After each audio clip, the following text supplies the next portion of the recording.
বৈষম্য বিরোধী আন্দোলনে এবার ওলামাই কেরামের ভূমিকা, তোলাবাদের ভূমিকা সবচেয়ে বেশি ছিল, সর্বজ্ঞ ছিল। আমি অরাজনৈতিক দল যদি প্রোগ্রাম দিয়ে রাজনীতিক সমস্যা হয়, আমি হেফাজতের দায়িত্বশীলকে বলবো, আপনারা অবশ্যই হেফাজতকে রাজনৈতিক দল হিসাবে স্বীকৃতি দেন, ঘোষণা দেন, তাহলে আমরা মনে করবো এটা রাজনৈতিক দল। এরকম বাংলাদেশ আমরা চাই না। মাত্র 2-3 দিনের মধ্যে দেশের অবস্থা কি করেছে, কারা ঘর বাড়ি জ্বালিয়ে দিয়েছে, সংবিধানের মধ্যে আবর্জনা। এই আন্দোলনে আমরা সশরীরে উপস্থিত না হতাম, আমরা সক্রিয় ভূমিকা না রাখতাম, যে স্লোগানের ভিত্তিতে দেশটা স্বাধীন হয়েছে সেইটা চাই। সেটা কি? সাম্য, মানবিক মর্যাদা, সামাজিক ন্যায় বিচার। দেখেন, আসলে আমাদের অনেকেরই জানা নাই, বা জানা থাকলেও হয়তো মনে নেই। এ দেশ কিন্তু স্বাধীন হয়েছিল 3টা স্লোগানের ভিত্তিতে: সাম্য, মানবিক মর্যাদা, সামাজিক ন্যায় বিচার। আজকে সাম্যতা আছে? সাম্যতা নেই, কোনো জায়গায় সাম্যতা নেই। যখন কেউ ভূমিকা পালন করে নাই, আমরা তখন ভূমিকা পালন করেছিলাম। যে ক্ষমতায় থাকবে চাকরি তার, যে ক্ষমতায় থাকবে না তার চাকরি নেই। যে ক্ষমতায় থাকবে তার তো খাদ্যের কোনো অভাব নেই। যে ক্ষমতায় থাকবে না ধুকে ধুকে মরতে হবে। আর পিয়ন তো 400 কোটি টাকার মালিক হবে। আর যে ক্ষমতায় থাকবে না তাকে রাস্তায় ধুকে ধুকে মরতে হবে। এর নাম কি সাম্যতা? এটা আমরা চাই না। আমরা সাম্যতা চাই, সাম্য, সবাই সমান। বাংলাদেশের নাগরিক বলতে সবার অধিকার সমান, সবার অধিকার সমান। বাক শক্তির অধিকার সমান থাকবে, চাকরির অধিকার সমান থাকবে, বস্ত্রের অধিকার সমান থাকবে, শিক্ষার অধিকার সমান থাকবে, বাসস্থানের অধিকার সমান থাকবে, চিকিৎসার অধিকার সমান থাকবে। এটা আমরা চাই। মানবিক মর্যাদা। আজকে জানোয়ারকে শ্রদ্ধা সম্মান করি, কিন্তু আশরাফুল মাখলুকাত এই ইনসানকে আমরা শ্রদ্ধা সম্মান করি না।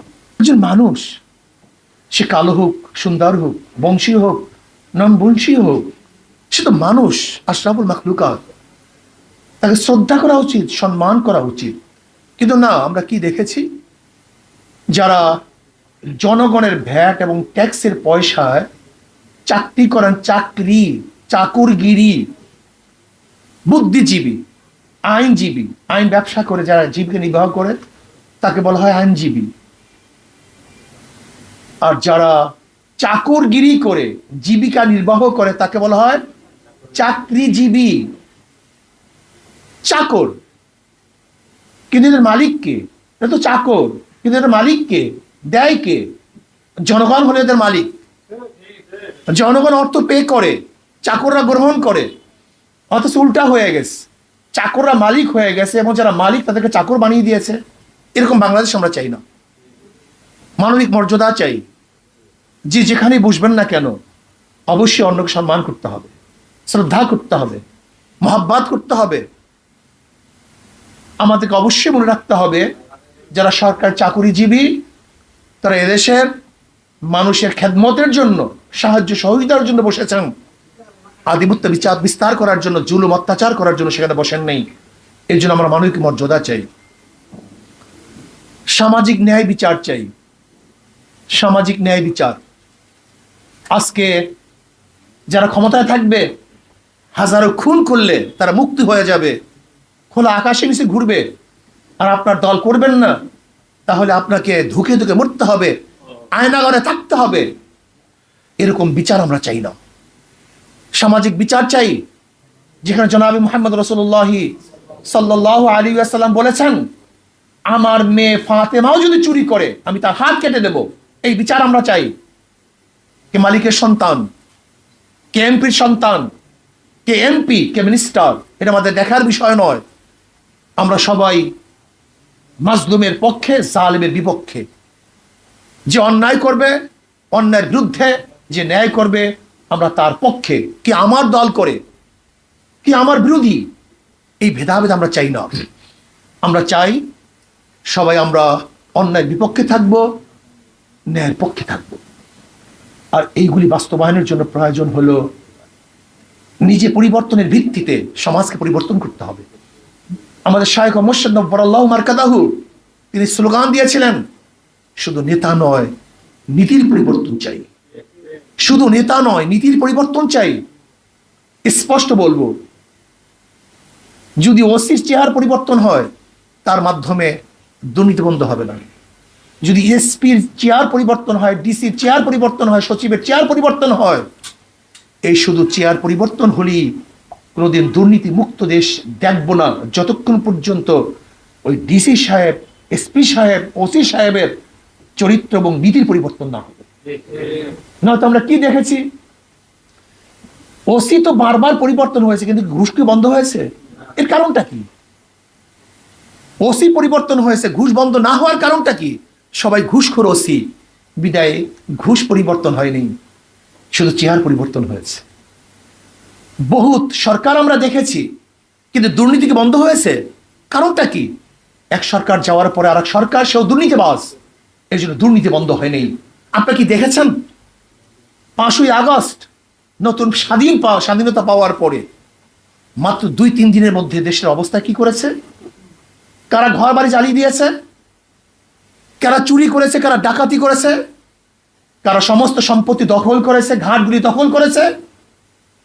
যারা দখলদার, ডাকাত, লুটেরা, যারা আগুন দেয়, এদের মাধ্যমে দেশ কোনোদিন আদর্শবান, নীতিবান হতে পারে না। এর জন্য আমরা চাই নীতির পরিবর্তন, শুধু নেতার পরিবর্তন নয়। সুন্দর একটা উদাহরণ দিতে চাই। এ, বি, সি, 3 জনের 3টা নাম। এ একজনের নাম, বি, সি। এও চোর, বিও চোর, সিও চোর। ক্ষমতা আসে এ, সে কি করবে? আবার আন্দোলন করো, সংগ্রাম করো, হটাও এ, রক্ত দাও, জীবন দাও, বসাও বি। সে কি করবে? হটাও বি। আন্দোলন করলাম, সংগ্রাম করলাম, রক্ত দিলাম, শহীদ হলাম, হটাও বি, চাই না বি, বসালাম সি। সে কি করবে? কারণটা কি? নেতার পরিবর্তন হয়েছে, নীতির পরিবর্তন হয়নি। দেশ স্বাধীন হওয়ার পর থেকে আজ পর্যন্ত এ, বি, সি যারাই ক্ষমতায় ছিল, শুধু মানুষের পরিবর্তন হয়েছে, নীতি ও আদর্শের পরিবর্তন হয়নি। কাজে নীতি ও আদর্শ পরিবর্তন না হওয়ার কারণেই সাম্য, মানবিক মর্যাদা এবং সামাজিক ন্যায় বিচার প্রতিষ্ঠিত করতে পারি নাই। কাজে আমরা চাই সাম্য, মানবিক মর্যাদা এবং সামাজিক ন্যায় বিচার প্রতিষ্ঠা করার জন্য কুয়ার মধ্যে ইঁদুর রেখে কুয়াকে পরিষ্কার করা যায় না। কুয়ার মধ্যে ময়লা রেখে, অপবিত্র জিনিস রেখে 1000 বার কুয়ার পানি সেচলেও কুয়া পরিষ্কার হবে না। এখন সবচেয়ে মনে রাখতে হবে, বাংলাদেশের সংবিধানের মধ্যে হলো ময়লা, সংবিধানের মধ্যে আবর্জনা। এই সংবিধান পরিবর্তন করার আগ পর্যন্ত কোনোদিন নীতি ও আদর্শ পরিবর্তন হবে না। এই জন্য আসুন আমরা সাম্য, মানবিক মর্যাদা এবং সামাজিক ন্যায় বিচার একটা আদর্শবান রাষ্ট্র চাই। এই জন্য নিজেকে করতে হবে, নিজেকে পরিবর্তন করতে হবে। আর শ্রদ্ধাভাজন ওলামায়ে কেরাম গিয়ে বলবো, শ্রদ্ধাভাজন ওলামায়ে কেরাম, আমি 5ই আগস্টের এই আন্দোলনের আগে একটা বক্তৃতা দিয়েছিলাম, যদি এই আন্দোলনে আপনারা সম্পৃক্ত না থাকেন তাহলে ইতিহাস থেকে আপনারা আবার বিচ্ছিন্ন হয়ে যাবেন। আমাদের সম্মানিত ওলামায়ে কেরামের সবচেয়ে বড় সমস্যা হলো এই, তারা সময় বুঝে কাজ করতে পারে না। সময় বুঝে কাজ করতে পারে না, কখন কোন কাজ করতে হবে। আল্লাহ না করুক যদি এই আন্দোলনে আমরা সশরীরে উপস্থিত না হতাম, আমরা সক্রিয় ভূমিকা না রাখতাম, তাহলে আবারও ইতিহাস থেকে আস্থা করে আমরা নিক্ষেপিত হতাম। বুঝতে হবে। এর জন্য ওলামায়ে কেরামকে বলবো, কলবকে স্বচ্ছ করি, আর যে কাজ করব সেই কাজ যেন মানুষের কল্যাণের জন্য হয়, নিজের কল্যাণের জন্য না হয়। স্পষ্ট থাকা চাই, সব কিছু স্পষ্ট থাকা চাই। হেফাজত, এটিকে রাজনৈতিক দল না অরাজনৈতিক দল আমরা বুঝতে পারছি না। আমি হেফাজতের দায়িত্বশীলকে বলবো, আপনারা অবশ্যই হেফাজতকে রাজনৈতিক দল হিসাবে স্বীকৃতি দেন, ঘোষণা দেন, তাহলে আমরা মনে করবো এটা রাজনৈতিক দল। কিন্তু স্পষ্ট করতে হবে এটা আমাদের সমস্যা, এটা সমস্যা। আমি অরাজনৈতিক দল যদি প্রোগ্রাম দিয়ে রাজনীতিক সমস্যা হয়। এর জন্য আমি আমার শ্রদ্ধাভাজন সেরে তাজ ওলামায়ে কেরামকে বলবো, যে যে কাজ করব স্পষ্ট বলবো আমি এই কাজ করতে চাই, এইটা আমার এই কাজ। যদি এইভাবে আমরা স্পষ্টভাবে কাজ করতে পারি এবং সমাজকে গড়ার জন্য সবাই ঝাঁপিয়ে পড়তে পারি, তাহলে ইনশাআল্লাহ সমাজকে গড়তে পারবো। আর এই আন্দোলনে, এই বৈষম্য বিরোধী আন্দোলনে এবার ওলামায়ে কেরামের ভূমিকা, তোলাবাদের ভূমিকা সবচেয়ে বেশি ছিল, সর্বজ্ঞ ছিল, এবং আমার সশরীরে আন্দোলনে ঝাঁপিয়ে পড়েছিলাম। কাজে আমি বৈষম্য বিরোধী আন্দোলনের সমস্ত সাথীদেরকে বলবো, যারা আন্দোলনে অংশগ্রহণ করেছেন, পরামর্শের সময় আমাদেরকে বাদ দিয়ে যেন কোনো পরামর্শ না করা হয়।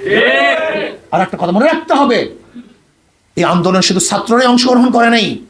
এক সময় ছাত্রদের দাবি ছিল, পরবর্তীতে এই দাবি গণ দাবিতে পরিণত হয়েছিল। ছাত্ররা প্রথম তো সরকার হঠাৎ আন্দোলনের ঘোষণা দেয় নাই, তারা কোঠা সংস্কার করতে চেয়েছিল, কিন্তু পরবর্তীতে এই আন্দোলন গণ আন্দোলনে পরিণত হয়েছে। কাজে গণমানুষের সাথে পরামর্শ ছাড়া, ওলামায়ে কেরামের সাথে পরামর্শ ছাড়া এই আন্দোলনে আমরা যে সম্পৃক্ততা ছিলাম, আপনি চিন্তাও করতে পারবেন না আমাদের ভূমিকা যা ছিল। আপনি দেখুন, যখন কেউ ভূমিকা পালন করে নাই, আমরা তখন ভূমিকা পালন করেছিলাম। এই শেখ হাসিনার বিরুদ্ধে যখন কেউ কথা বলতে পারে নাই, তখন আমরা রাস্তায় কথা বলেছিলাম এবং বলেছিলাম আল্লাহ যেন এই দুই চোখে গজব পড়বে সেটা যেন দেখতে পারি। আল্লাহ রাব্বুল আলামিন তা কবুল করেছেন। আমরা বলেছিলাম, ভারত আপনার সেনাপতি, আপনার বিমান বাহিনী, আপনার পুলিশ বাহিনী, আপনার ভারত, চীন, রাশিয়া আপনাকে রক্ষা করতে পারবে না। আল্লাহ পাক রব্বুল আলামিন স্বচক্ষে তা দেখিয়ে নিয়েছেন। এখন আল্লাহর কাছে দোয়া করি, আল্লাহ যেন এই দুই চোখে ইসলামের হুকুমত দেখান।